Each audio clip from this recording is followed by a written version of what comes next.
This is our podcast, all of ours. On YAS, a stripper podcast, we celebrate the stories of sex workers around the world. We inform, we share vulnerably, we learn from each other. No matter who you are, there is an opportunity to learn, laugh, cry, and grow, as sex workers are some of the most incredible people on the planet, and their stories are what the world is obsessed with. Hi, everyone. AMD here, back with another episode of YAS, the Stripper podcast. Thank you so much for your patience while we took a much needed break. This episode today is featuring Kelly Gold, who is a stripper who acknowledges her white privilege and now is a music artist and producer. Kelly Gold and I recorded this episode a couple of months ago, just to give you a little time context. We talked a lot about retirement and what that's like and how it really varies from person to person and how nuanced it can be. I wanted to let you know that we're going to actually have a special discussion on Yes, a Stripper podcast about retirement and what it's like for strippers in all different levels of wanting to retire, thinking about retiring, or already have retired. So I want you to stay tuned for some posts about that episode coming up to see how you can be involved in that. One of the other things that we talked about was acknowledging our white privilege as white sex workers and how important that is in the ways of moving through our workplaces with respect and understanding for the varying levels of privilege that different people have. Our goal, well, specifically my personal goal, is to reduce problematic behavior and for white folks to find ways to support those that are less privileged in thoughtful, communicative, and non-disrespectful ways. So it's a really important topic. So I hope that white strippers out there, you're really perking your ears up. And I implore you and encourage you to read anti-racism training materials, documents, articles, listen to podcasts, pick up some books, etc. Some of those examples are Rachel Cargill's work. You can Google Rachel Cargill and find anti-racism training through her. You can also pick up the book How to Be an Anti-Racist by Ibram Kendi. Critical Race Theory is another really great book. And there's tons of other folks out there that you can pay attention to, such as subscribing to the Anti-Racism Daily newsletter, which is a really good source. A lot of amazing work from Nicole Cardoza comes from that particular forum. And about 36 minutes in, Kelly kind of made a word fumble. She said, money doesn't make a lot of music, but what she meant to say was music doesn't make a lot of money. So if you get confused by that line, I just wanted to make sure that we mention that so you fully understand what she's saying in that moment. My favorite thing about Kelly is that she's a very intentional person, and I actually have a lot of respect and admiration for that intentionality. So I really hope that you enjoy this episode. It's our first one since coming off break, and stay tuned for all the new episodes coming out after this one. We really missed you all. So I hope that you also had a nice time while we were on break and maybe caught up on some of our past episodes. Enough about me. Let's go on over to Kelly Gold. Hope you enjoy.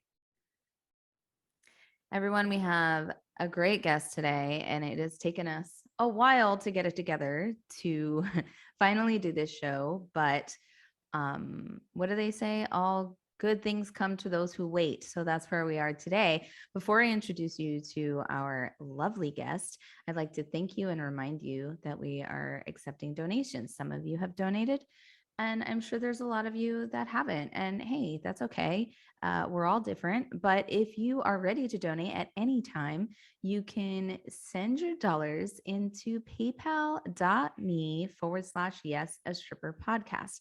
And money goes towards paying our guests, past and future guests, and also paying our hosts and our producer. We work really hard on this show, and because we don't have millions and millions of listeners yet, it's hard to get advertising, and plus we don't want to fill the airwaves with dumb commercials anyway. So make it rain on your favorite podcast hosts by going to paypal.me/yes, a stripper podcast. Now, let's go over to our guest. Today on the line, we have Kelly Gold. Hi, Kelly. How are you? Hi, I'm doing good. How are you? Oh, I'm excellent. I'm so glad you're here with me today. I'm so excited. It's baby's first podcast. So, Oh, I love that. I love it when we have first timers here. And Kelly, before we find out all the things about you, can you let us know what your pronouns are? yes, my pronouns are she, her, hers. Love it. Thank you so much.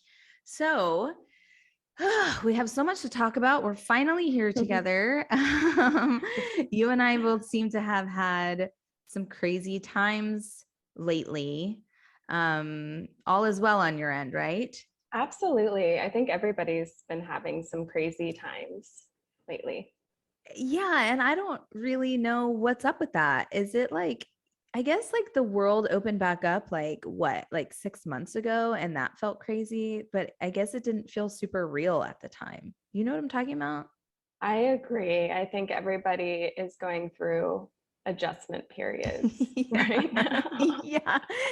It's taken us like 2 years to adjust. Yep. Yeah. So speaking of adjusting, one of the things that I love talking to you about recently was that you have retired from stripping. Is that still right? Yes, that is Yeah. correct. Yes, I Yeah. have retired from stripping. Yeah. Can you tell us what that was like and how you're and like when did you retire and like I just want to hear the whole story basically, like why, when, how like how does it feel, etc. Absolutely. So I, of course, stopped stripping during the pandemic Mm, when clubs were closed. When everything started to open back up, I started to do more like sugar dating, like non full service escorting. During the pandemic, I did some online content, but basically the pandemic made me really reassess a lot. I think it had that impact mm, on a lot of people. um, and I consider myself a very privileged sex worker, not only being white but also having chosen to be in the industry because I wanted to. mm, um, I loved the idea of sex work from a young age, and it so healed me in the way of sexual expression and finding myself in that way, finding empowerment.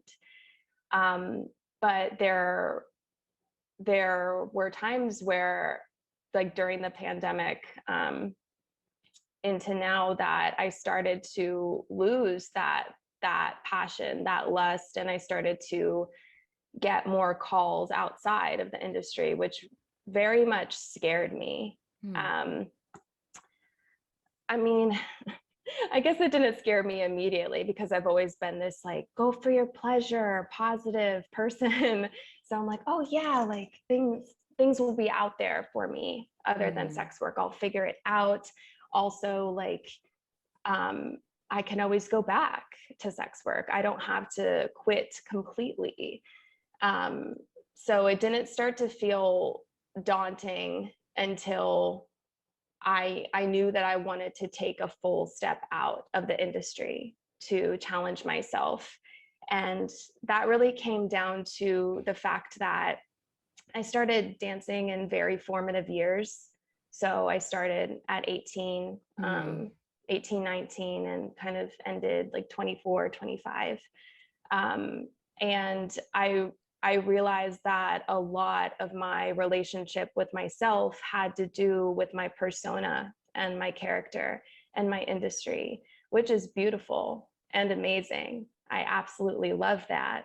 Um, but there was something missing for sure. I kind of felt like a child star, you know, who was like, who yeah. am I? Am I Kelly or am I this other person that I grew up with?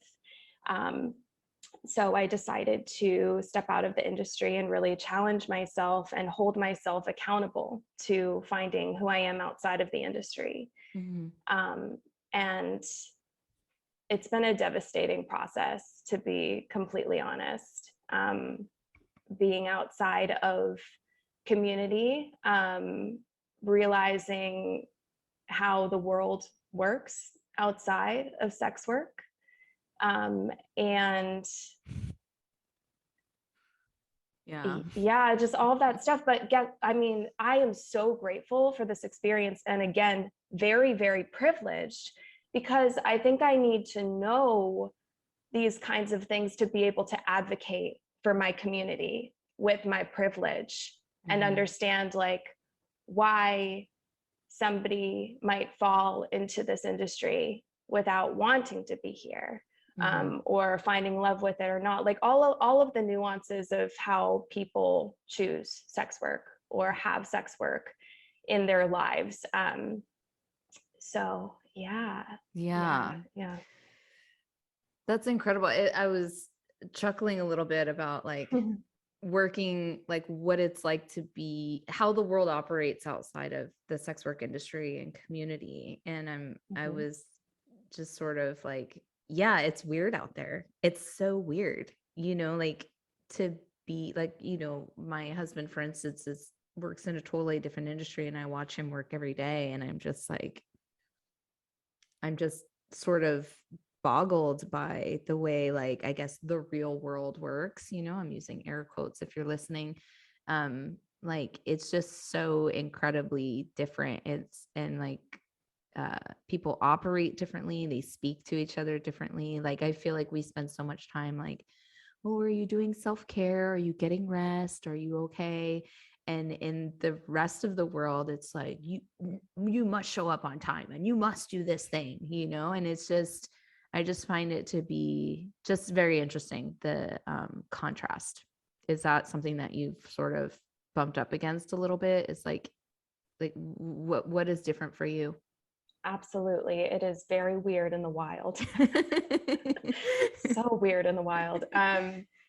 Yeah, I think the biggest thing, maybe not the biggest thing, but one big thing that I'm navigating is kind of what you just said about civilians, if you will, if we use that term. Oh yeah, I will. Okay, sis, yeah.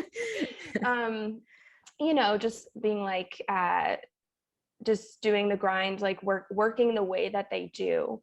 Whereas I've always been taught through our industry to navigate it through empowerment, what feels good, boundaries, advocating for yourself, amplifying your life and your business, having it serve your pleasure too, just all of these things. And this narrative wasn't like, it didn't come to me just through sex work. It was through, female empowerment narrative, or, all of the, I spent 2 years studying workplace well-being through like a business degree, and which I did not receive. But even that kind of proved what can make a more productive business and society by focusing on the individual and self-care. And to come out of it and see people are not doing that, I felt pretty scared and judgmental, being like, no, like you have to go for your pleasure, but also realizing how hard that is to go for your pleasure without privileges, or without sacrificing, I guess, in some way. Some people wouldn't choose sex work, or wouldn't choose a industry that would keep them in anonymity, or that would keep them oppressed in other ways. And it's so interesting to see how, or to feel how empowered and beautiful and on it I felt in sex work, and how it's a daily struggle outside of it to feel that way, and to witness how people navigate the real world. Yeah, I can't even agree with you more. I literally, like, in the last recent days have been like, what is my worth? No one values me based on my looks and my skill set anymore. Like, I'm not being told, like, you're so sexy, you're so talented, you're this, you're that. And then, like, my husband says something to me and I'm like, really? Like, really? You think I'm cute, like, and sexy? I'm confused now because I used to believe these things because you just heard it all the time. And now I'm like confused when it's said to me. I'm like, you see me like that? It's been is that something that you've experienced? Is that kind of what you're talking about? Absolutely. Mm-hmm. There is the like self-worth, self-image, body image aspect of it. But really what I feel like is impacting me is not being needed. Like Yeah. I know people run their business differently, and some people rely on who comes through the door if they're working at the club. Some people have regulars, some people have social media clientele. I had very regular clientele. That Right. is what my business was based off of. It was based off of personal relationships.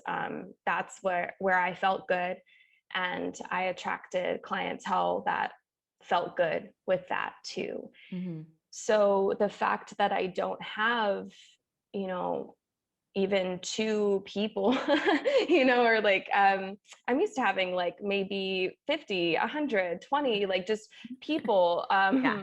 relying on me for health, Mm-hmm. well-being,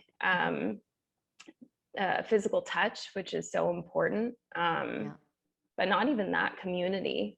Mm-hmm. Um, you know, Therapy. Yeah. um, Yeah. yeah. So I think that that's hard because I feel very driven by people, and maybe that's the feminine, maybe that's like being a woman.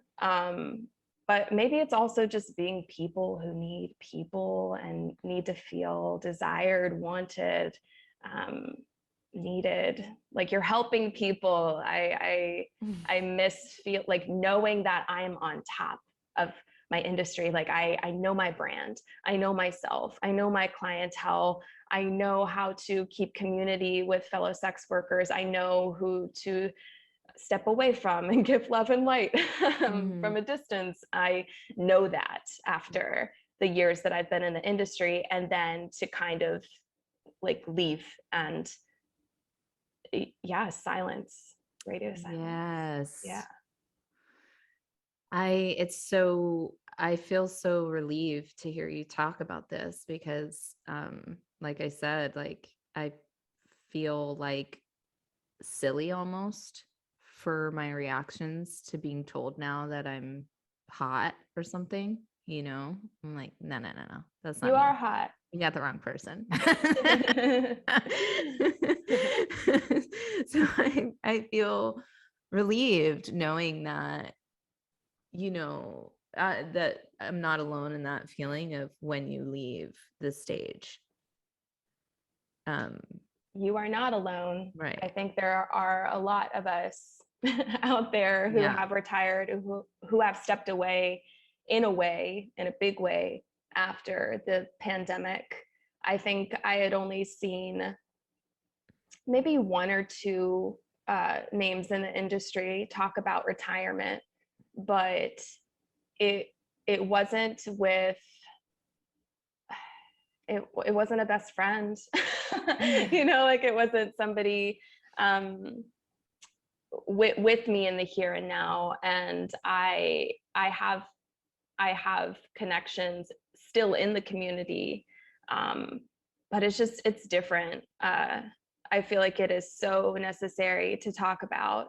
um Yeah. I will tell you too that I was one of those dancers who took those sales courses, who was interested in all of those the new social media Mm-hmm. stuff that you were seeing from like strippers who coach other dancers, baby strippers, teach dancers how to invest, just all of those things. I ate that up because I was about that too. And they were like, plan for retirement, you know, plan financially for retirement, maybe not as emotionally, I think is what's missing here, but even financially, which was a huge part of it. I did everything they said, and I still ended up pretty like devastated financially and emotionally. I don't think that anything can prepare you for detaching from that kind of lifeline in some way. Yeah. I don't mean to sound depressing about it. I just mean to say that it is a challenge. I think it's necessary to talk about. And for me, because it was so important to me, it felt like the biggest breakup in the world. It felt like I was ghosted by my first love, really. It felt more like losing a relationship than it did quitting a job. Yeah. I know exactly what you mean. Mm-hmm. And to touch on, because you mentioned privilege, and I definitely want to talk about that because, to tie it in, where a lot of people assume like, oh, well, how are you going to get out? What's your exit strategy? Not realizing that there are some of us that aren't really looking for an exit strategy. Like that's not on the forefront of the mind. Whereas there are groups of people and certain sex workers that do need or want for themselves an exit strategy. And I think that those two contrasting ways of being are not really talked about as much. But also at the same time, there are some people who work in construction who want an exit strategy, and some people who don't. And so it's really interesting how our line of work in particular is like wrought with this, like, well, you're going to get out eventually, right? Or you're putting yourself through school, right? So you're going to get out. And it's like, not all of us want to get out, but some of us have to. And it's not talked about like the differences of why that is, and how less privileged folks, like how important it may be to them to need to get out and why. It's just assumed we all want to get out. I don't really know where I'm going with this, but maybe because I haven't had a conversation of like this about this particular subject in regards to privilege, getting out, or staying in, and all of the things that go with that. It is so incredibly nuanced, Right. and so difficult to talk about it as a whole. And that's why I preface my talk with, I am a very privileged case who can make music and come on here and talk to you today about navigating leaving an industry that felt like a devastating breakup, which is sad and is a story. And maybe some people feel the way that I do, but it does not mean that there are not so many other stories where people feel stuck or not valid for wanting to leave, feel like they can't for whatever reason, financially, the stigma. So important to talk about. I'm a huge believer in conscious storytelling and that replacing the world's history books for sure. And I do appreciate acknowledging your privilege as a white dancer. I also obviously have the same privilege as a white dancer. But I'm really curious to know about when you became aware of that privilege, because for me, it came a while later. But I think you're much younger than me, and you had access to more types of information than I did, simply because of our generational gap. And also because maybe you're just more in tune than I was at that age. But when did you find out or realize that you were operating in an atmosphere of, you had more privilege than others? I think that dancing always felt like something that I was getting away with kind of because of the adrenaline that I felt attracted to, the high that it provided me. So in that way, I always felt like I was hiding amongst the crowd, privileged Okay. in the way that I was navigating it. I don't think I was very aware until I brought my business online. I started doing Snapchat Premium. I started doing Instagram and doing panty sales through that and all of those things, because that's what brought me to sex work community online. It brought me clientele, but the best thing that Instagram brought me were women around the country that did what I did. And through that, I participated in lots of different discussions with dancers and on my platform. And I wanted to know ways in which I was wrong, if I was. I wanted to understand, no matter what we were talking about at the time, there's always something. The Bella Thorne on OnlyFans was a huge discussion. Yeah. Yeah. And okay, musicians who use sex work related imagery, if that's appropriation, how some people who are actors or musicians that are famous, they did sex work, but they don't claim it. Is it okay to talk about how much you make at work? Should you be friends with people at work? I think that social media definitely started those discussions for me. And I think naturally privilege came into that, because maybe I would pose a question or I would ask a question, and if I didn't state it already, followers or friends would let me know that, in order to talk about money, we need to talk about privilege.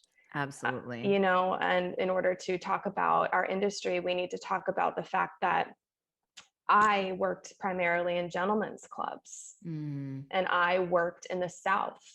I have white skin and I had blonde hair at the time. I had some college education, which means I had stability and some money growing up. So it came in naturally through being checked on social media. And I tried to educate myself and take it with grace, because my desire is to help people overall is what I've learned from myself. And I believe that I was helping my clientele, and I wanted to help dancers just as well. I want to help my community with this privilege. So yeah, naturally is the answer. That's really great. And naturally, I want more white dancers to notice, be aware of, acknowledge, and do something with and about their privilege. Because I love what you said, that we can't talk about money without talking about privilege, because white dancers are given more shifts, they're given better shifts, they're treated differently. And depending on what type of club you're in, they're the ones that are getting a lot of attention because of discrimination. And it's infuriating that all of these things happen. And one day I literally stopped myself in my tracks and imagined what it would be like to not have the privilege that I have, and to have to argue my way and fight to have more shifts because it was never a concern of mine if I was going to get shifts or not. I knew I was going to get shifts. So I tried to imagine what it felt like to never know if I was going to get the shifts I wanted or the amount of shifts that I wanted on the days and nights that I wanted, and what that feeling would be like. And it was unsettling, and unsettling not because it's unsettling because of the disparity, the unfairness, the inequity of it. It was very, very unsettling. And I think it really does require more white dancers that are actively working in clubs to take action, to say something, to do what they can, and to have more conversations with other white dancers so that real change can be made for people who need it.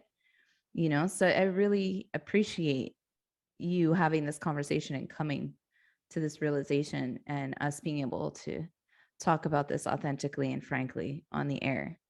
So thank you for that. Thank you.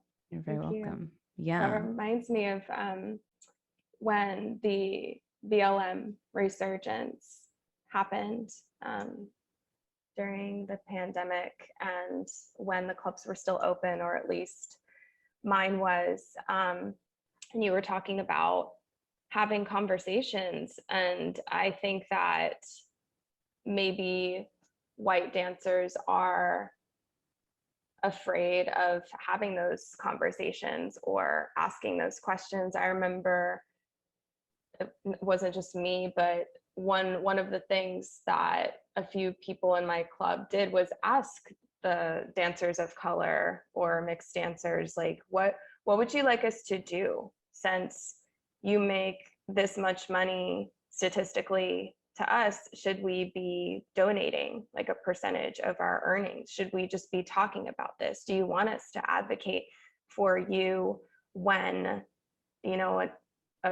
somebody gets fired or doesn't get the shift that they want? Or like, what should we be doing? And I understand it's not every dancer of color's job to educate and to answer that question either. Right. So I think that's what was difficult about it too, is how do we honor everybody in this situation, still ask questions, still educate ourselves without further exploitation, Right. Or creating more emotional labor for them. Absolutely. Yeah.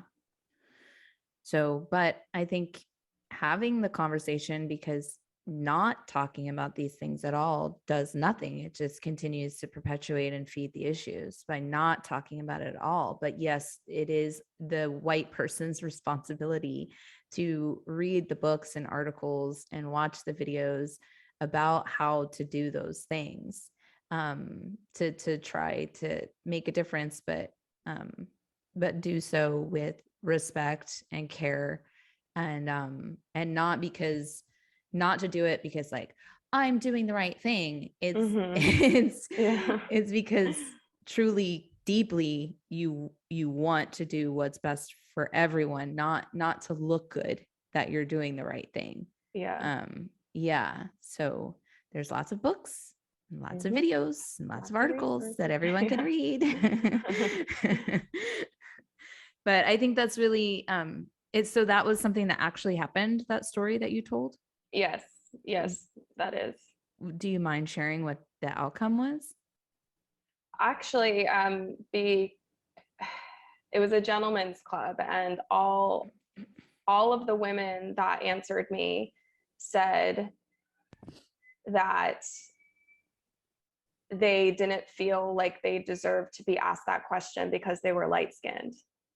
Oh, okay. So that actually surprised me. It did, but it also further educated me. And just to know that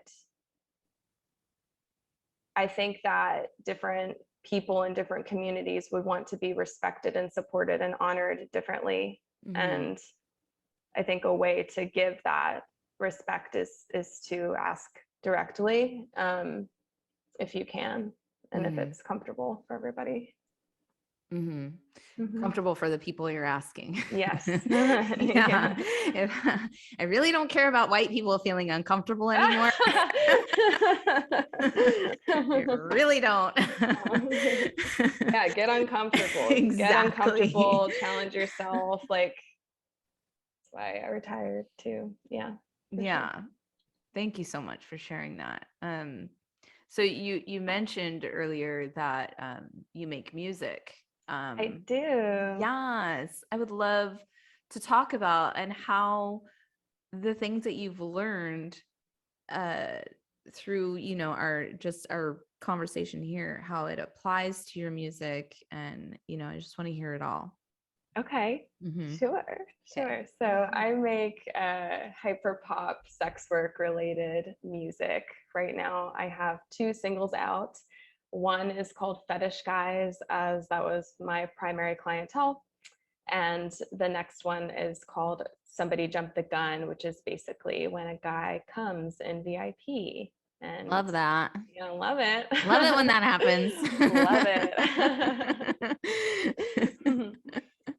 So I have always been a musician, and I've always struggled with how to get my music out there. And just like in life, I found my persona, my stripper identity, Kelly Gold, and that was easier to express my sexual life, myself, everything. Finding this persona and using her to create music felt similarly. I knew exactly the color scheme. I knew the sounds. I knew what I would write about. I knew how I would continue, and it just felt so exciting. And it was also a little bit about the fact that you mentioned that there were some like media resources that you didn't have access to that I may have had. Right. It wasn't always the case for me, especially in the beginning. I didn't really have much. And I remember searching specifically for stripper related media, books, movies, documentaries, all of this. And at the time, I don't know if it was my searching skills, but I couldn't find anything. I found things that still connected to me and comforted me and like warmed me, like documentaries about full service or porn or books about that side of the industry. Specifically, there's a book called Coming Out Like a Porn Star by Jiz Lee that I really, really love. It helped me come out to my family about what I did, because Nice. there are many essays in there about different stories of coming out, if it went well, if it didn't, who they came out to, what they came out about. Anyway, so That's amazing. yeah, I love that book, and I love that performer. But yeah, not a lot of stripper related content. And also, like I said before, there are a lot of people in the spotlight, and even women in pop like me that don't claim the sex work they did, or maybe they claim it, but I don't see the activism that they're doing for the community. Right. Yeah, so it's like it's something in the past for them, and it's never felt good for me. I love those artists and I connect to those artists. I've danced to those artists' songs, but there was always something off, as if, again, with retirement, there always has to be an escape route, a plan to get out, where it's always a temporary thing. So I developed this persona and this brand to write specifically about stripping, and to have it involve all the elements of clientele and the club, make it fun, make it silly, make it slightly educational. And I hope to, in the future, do even more with it. I have ideas for a song about the censorship of sex workers on social media, or just strippers and in the club, just censorship in general. I also have not done this yet, but I would love to organize Black sex workers to write a song about colorism in the club. I don't want the words to come from me. I don't even want to be the vocalist. I just want to organize that. And money doesn't make a lot of music, but donate the proceeds to Black Sex Worker Collective. Do something like that. Maybe do some more live performances so there's more money to be made. But basically having music by us, for us, and yeah, that is what Kelly Gould's music is all about. I love that. I'm very, very excited for your journey and your growth in this area. And can we play a clip of one of your songs? I like them freaky. Yes, of course. What's your desire? What's your fantasy? You got a kink. I want your freaky. I'll take you higher. What's your category on Pornhub?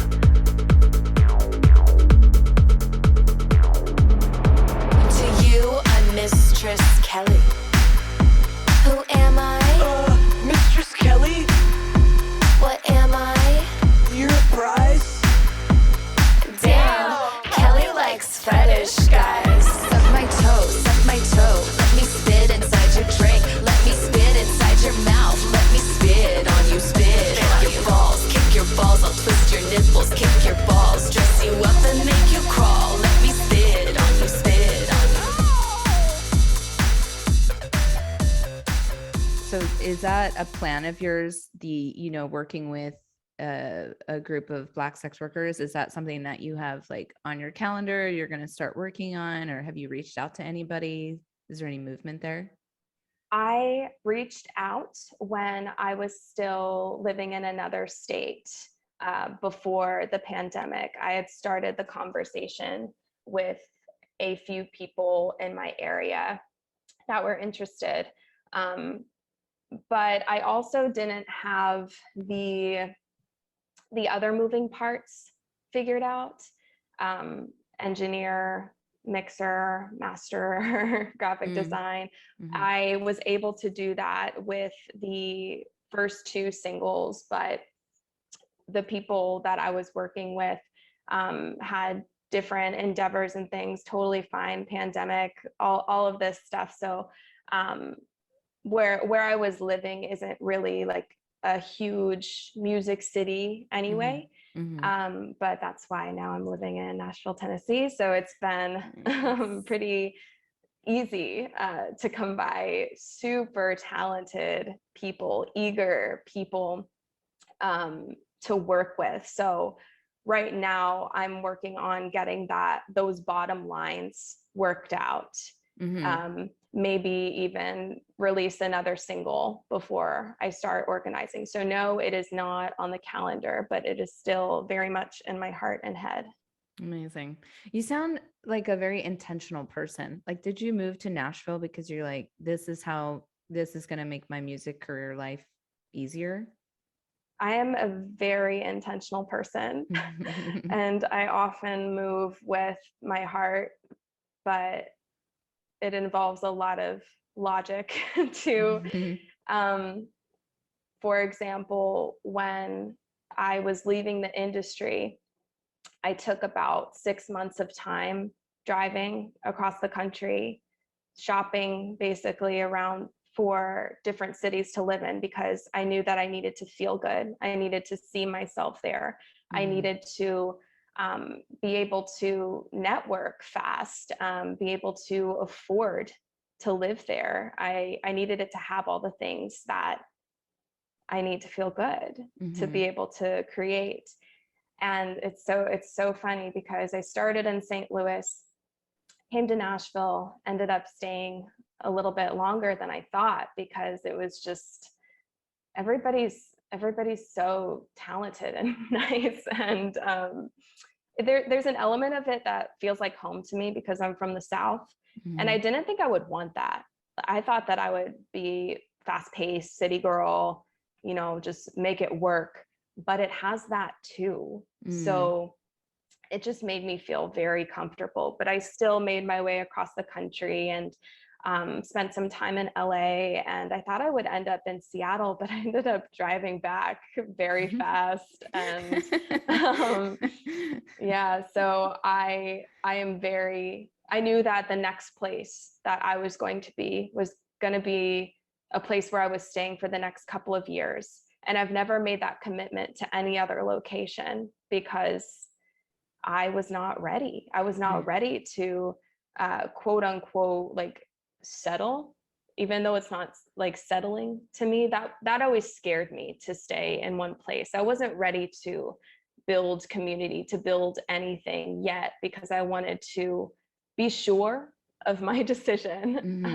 And now I am so happy that I'm sure that I want to be here. I know that I'm supposed to be here. I know that I'm doing all of the things that I need to do, more or less, to do what I want. Amazing. You know? Very cool. Very cool. Want to be fabulous just like these strippers? Pay attention. It's Stripper Tips. Okay, so this may not work for everyone, because I think that everybody has different strengths. So maybe my overall tip is to cater to your strengths, because that will make you feel good, make you feel better, and amplify your business. But one thing that I swear by and I loved and really made me organize, make more money, all of that, is keeping a database of your clientele. Keep their names, their contact information, their paydays, their birthdays, little detail. Like, I'm so serious. Yeah, that's so smart. And like when you last contacted them, how much they paid you for this, for that, like when are they paying? It really amplifies everything financially, but it also helps you you know, make it personal with them. If you remember their birthday, if you remember when they helped you out that one time, they know that you're grateful. They know that you are thinking about them. Which is true if you're taking the time to do this database. Yes. Yeah. That is so smart. I love that. Thank you. You're welcome. Get ready for our rapid fire question round. It's time for 4 for 1. First question. A little nervous. It's not that bad. Okay. If you won the lottery, what would be the first thing you do? The first thing that I do. Oh my gosh. The first thing that came to mind is something that my dad always told me, is tell no one. tell no one. And then my next thought was just, you know, pay off debts, take care of loved ones, and then take care of the world from that point. Nice. If you could grow anything at all, what would you grow? I'm trying to just answer a little bit more spitfire and what comes to mind. And for some reason, I said self-worth. I know we were talking about that earlier, but I would like to grow this part of myself that is like absolutely sure. I do feel sure most of the time. And when I circle in my head with insecurities and all of that stuff, at the core and at the root, I know my answer.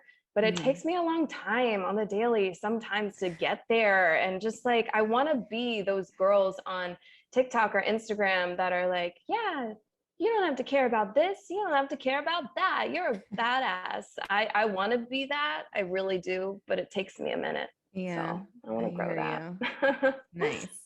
So would you rather be stranded on a tropical island or live in a palace in Antarctica? Palace in Antarctica. Really? Oh, yeah. Oh, yes. I love the cold. I am a winter baby. I'm a weirdo. I feel like I have reverse seasonal depression. When it's hot, it's weird for me. I've never heard that before. I played with the name, so I'm Kelly Gold, but I played with the name Snow Days because I Nice. also work day shift. So Yeah. anyway. Last question. Okay. What animal would you save from extinction if you had the power to do so? A humpback whale. Oh, nice. They're just so beautiful They and really massive, and they sing, and I want to swim with one in the wild so bad. That sounds fun for you. And I would not, that is not something I would ever want to do. It's They're okay. very big. That is their world, not mine. But I admire that for sure. That is a fearless desire for sure. Well, okay, it would terrify me, but that's the point. I always go toward things that terrify me because they teach me about myself. But I think I was watching Animal Planet when I was little, and they said, if you look into the eye of a humpback whale, you will see its soul. And that just stuck with me. Nice. Well, I hope that you get to see the soul of a humpback whale someday. I hope I do too. Yes. And please let me know how that goes. I will. Yeah. So Kelly, before we tell everyone where to find you and how to find your music, I just wanted to remind everyone one more time that you can still donate to Yes, a Stripper podcast and help fund this show. Your donations can go to paypal.me/Yes, a Stripper podcast. Kelly, can you please tell us all where we can find you and where we can find your music? You have stuff that's public that we can listen to, right? Yes, I do. Great. I recommend Spotify, but Somebody Jumped the Gun and Fetish Guys, they are both available on all streaming platforms. I also have a baby TikTok account under Kelly Gold Music, and I have an Instagram account under Kelly Gold Music. Lovely. Very easy to find. Thank you. Thank you. Thank you so much for being here. And thank you so much for figuring out us both getting our schedules right and sitting down together. I knew that this would be a meaningful conversation based on our pre-conversation. I'm just really grateful to be able to have conversations like the ones that we had today about, raising awareness around our privilege and around retirement. These are really important topics. So thank you so much for spending time with me today. Thank you so much. You're I very am welcome. honored to be on this platform and in your presence. Thank you. Thank you. You're so welcome. Thank you to everyone for listening, and we'll see you next time. Bye.